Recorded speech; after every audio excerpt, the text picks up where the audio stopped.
Listen carefully, because what I'm about to tell you could change the way you deal with women forever. Most men think sharing everything with a woman brings them closer. They believe that exposing every detail of their inner world builds trust and connection. But the truth is, some things you reveal don't strengthen attraction. They quietly destroy it. Women won't spell this out for you. They'll smile, they'll listen, they'll nod. But once you cross certain lines, once you give away pieces of yourself that should have stayed guarded, something shifts. She'll never see you the same way again.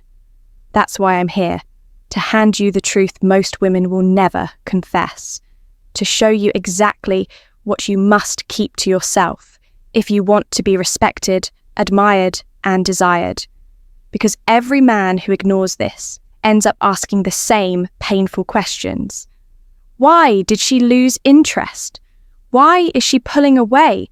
Why doesn't she look at me like she used to? I don't want that to be you. So pay attention, lean in, and if you're serious about mastering this, make sure you subscribe right now. Because this isn't just relationship advice, it's survival. It's about keeping your masculine edge in a world that's constantly trying to strip it from you. Secret number 1, insecurities. The first thing you must never reveal are your deepest insecurities. The modern world tells men, be vulnerable, open up, share everything. But here's the reality. Women do not admire men who pour out their weaknesses freely. You may think you're creating intimacy, but in truth, you're eroding attraction. Take Marcus Aurelius, the Stoic emperor of Rome. He carried the burden of an empire while privately writing his doubts and fears in meditations. But notice this. He never stood before the people confessing his struggles. He understood something men today often forget. Mastery begins in silence. A man strengthens himself privately so that when he speaks with power. Compare that to the man who tells a woman, I'm terrified of losing everything. In that moment, she doesn't hear courage. She feels the ground beneath her shake. She sees a man unsure of himself. And when she sees that, the admiration in her eyes begins to fade. So remember this. Insecurities are battles you fight and win in private. What you bring to a woman is not your fear. It's your strength. I don't feel like I'm good enough. The moment you say that, you plant a seed in her mind. She might comfort you now, but later, when life tests both of you, she'll remember those words. And in that moment, she won't see a man she can lean on. She'll see the cracks you revealed. Do you really want her questioning your strength at the very time you need her to trust it most? Think about it. If Leonidas, the Spartan king who stood with 300 men against the Persian army, had said, I'm terrified. I don't think we can win. Do you think his warriors would have followed him? Of course not. Strength doesn't mean you don't feel fear. It means you carry it with discipline. You show the world the courage it needs to see. That doesn't mean you bottle everything up. You just choose the right outlet. Write it in a journal. Share it with a trusted brother, a mentor, maybe even a therapist. But never unload your raw fears on the woman you want to admire you. She doesn't want to carry the weight of your doubts. She wants to feel safe in your presence. She wants to know that no matter the storm, you are the rock. Seneca said, man is affected not by events, but by the view he takes of them. How you frame your struggles matters. Frame them as challenges you're conquering, and you inspire her. Frame them as insecurities that define you, and you lose her respect. So next time you're tempted to spill every weakness just to feel lighter, stop. Ask yourself, do I want relief in this moment or respect for a lifetime? Because one careless confession can change how she sees you forever. Now let's talk about another secret you should never share. your past with other women. She will ask. She'll say, "So, how many girls have you been with?"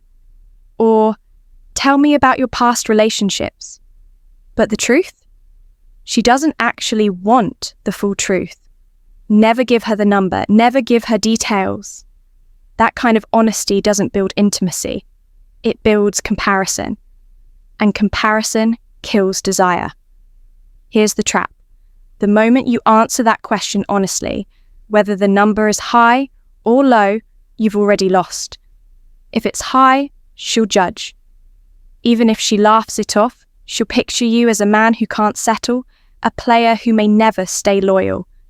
If it's low, she may quietly doubt your experience, your desirability, or your ability to attract women.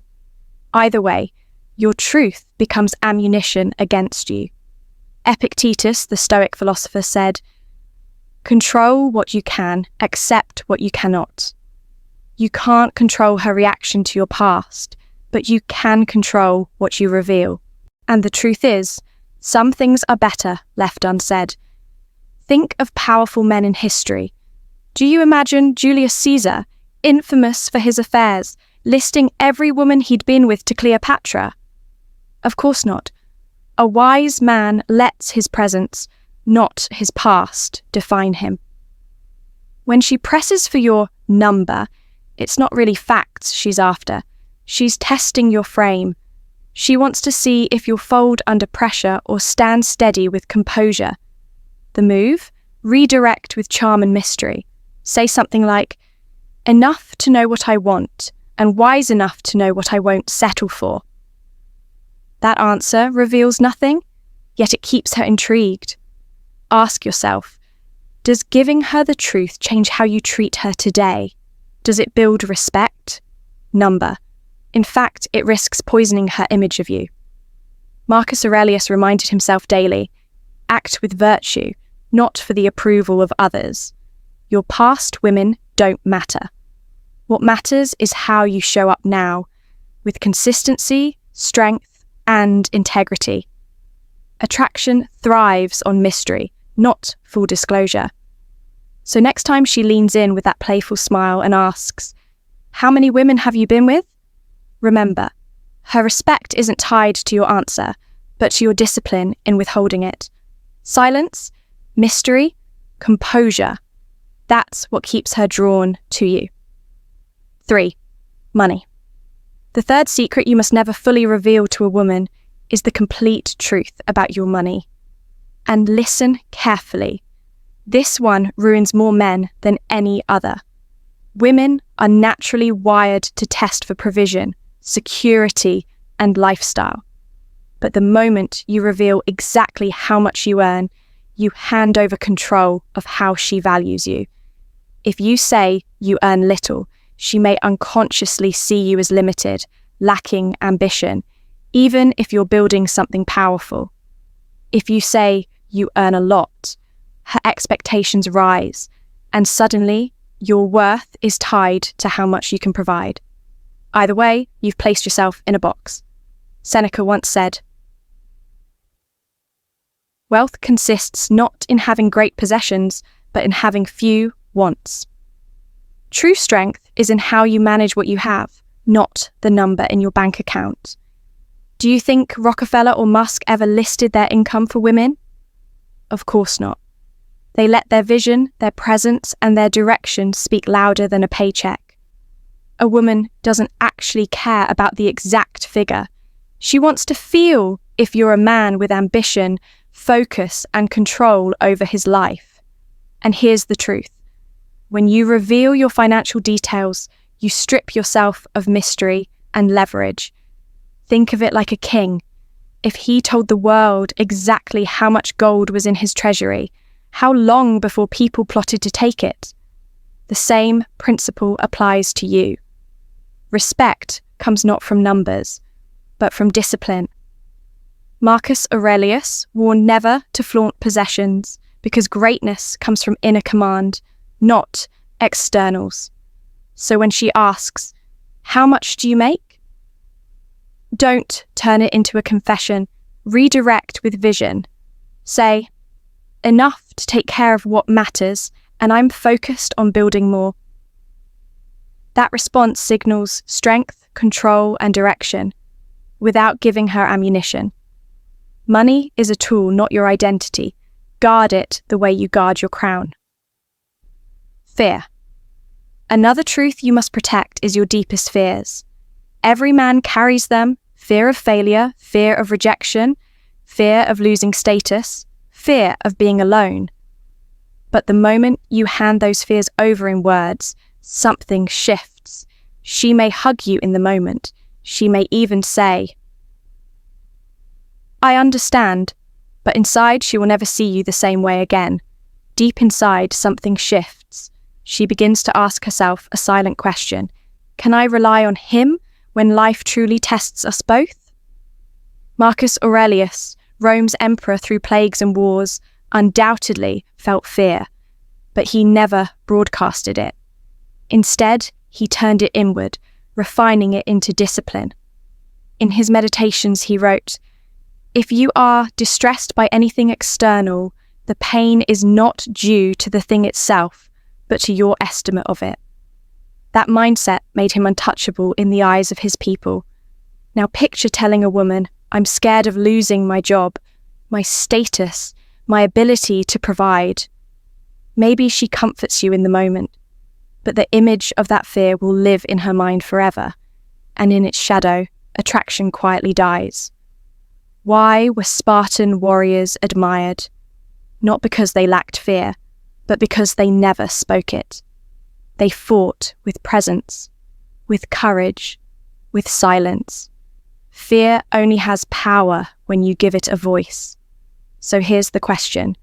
When fear grips you, will you unload it onto her, hoping she carries the weight for you?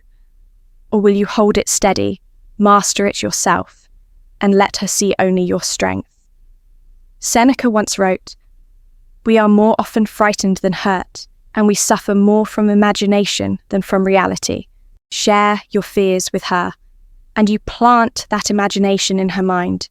She begins to fear with you instead of leaning on you.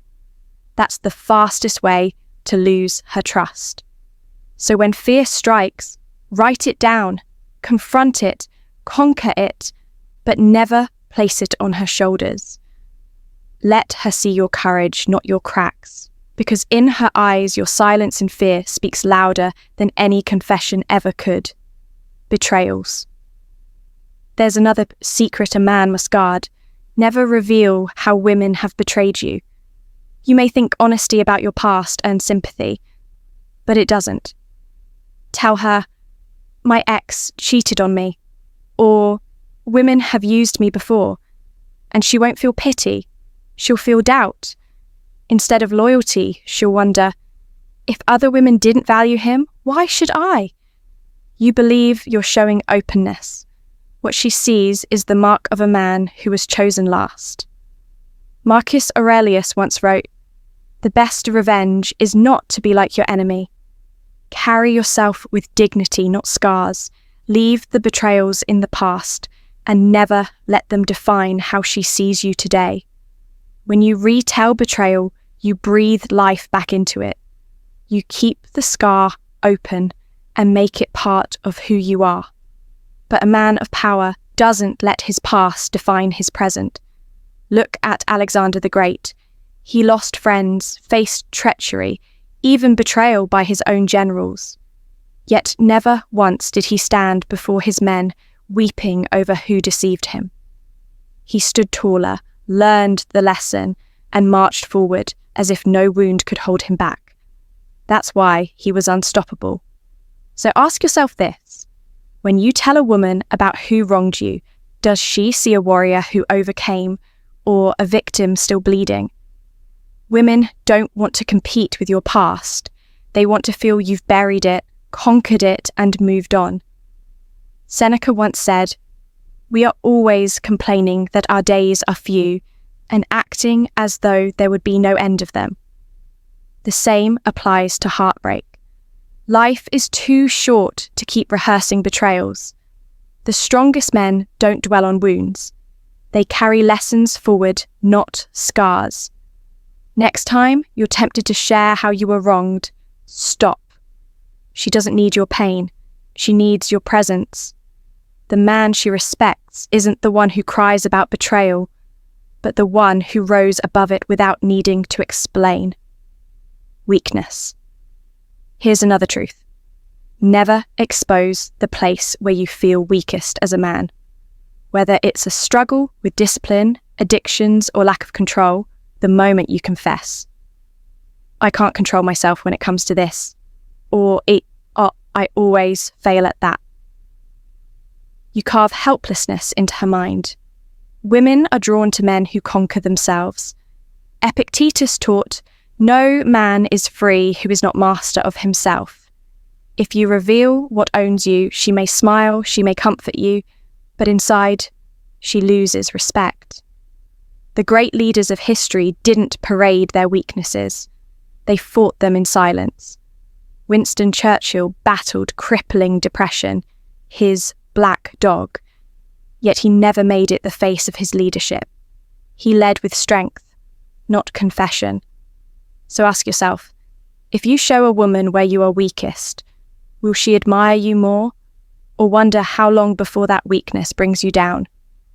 Attraction isn't about perfection, it's about direction. A man doesn't inspire by confessing weakness, but by transforming it into strength. If you reveal wounds before they've healed, she won't see resilience, she'll see fragility. Marcus Aurelius said it best, "Waste no more time arguing what a good man should be. Be one. Don't tell her where you've stumbled. Show her where you stand." She doesn't need to witness the chains you're still trying to break. She needs to feel the presence of a man who keeps moving forward despite them. Weakness becomes respect only after it has hardened into scars of victory, not when it still bleeds. Doubt. The seventh and final secret you must never reveal to a woman is doubt in yourself as a man. Doubt is natural. We all question if we're enough, if our decisions are right, if we truly have what it takes.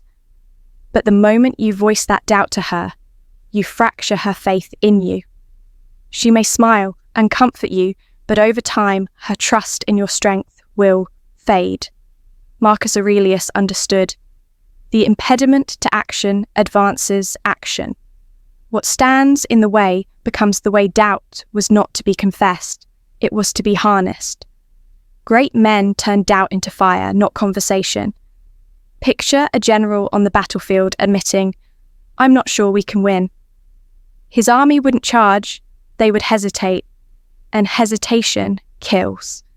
In the same way, when you tell a woman you doubt yourself, she hesitates in believing in you. Women don't crave your confessions, they crave your certainty. Even if you're still figuring it out, they want to feel your steadiness, not your uncertainty. Seneca wrote, "It is not because things are difficult that we do not dare. It is because we do not dare that they are difficult." Doubt grows when spoken, but shrinks when confronted. So ask yourself, when she looks into your eyes, does she see a man who falters or a man who moves forward in spite of uncertainty? A man who admits doubt privately becomes stronger. A man who confesses it openly loses her trust. Never hand her your uncertainty. Hand her your resolve. Conclusion. This is the truth. There are secrets no man should ever hand to a woman, because once spoken, her view of you changes forever. This isn't about lies. It's about guarding your frame, your mystery, your strength. Women don't respect men who unload every insecurity, fear, or weakness. They respect men who conquer those battles in silence, who stand like Marcus Aurelius in discipline, like Leonidas in defiance. Men who carry doubt like a hidden shield, not an open wound. Attraction is fragile. It isn't built on words, it's built on presence. One wrong confession can shift the balance forever. So ask yourself, do you want her to see her rock, her warrior, her king, or her patient, her project, her weakness? The choice is yours. Remember, silence is power. Mystery is magnetic. Self-mastery is irresistible.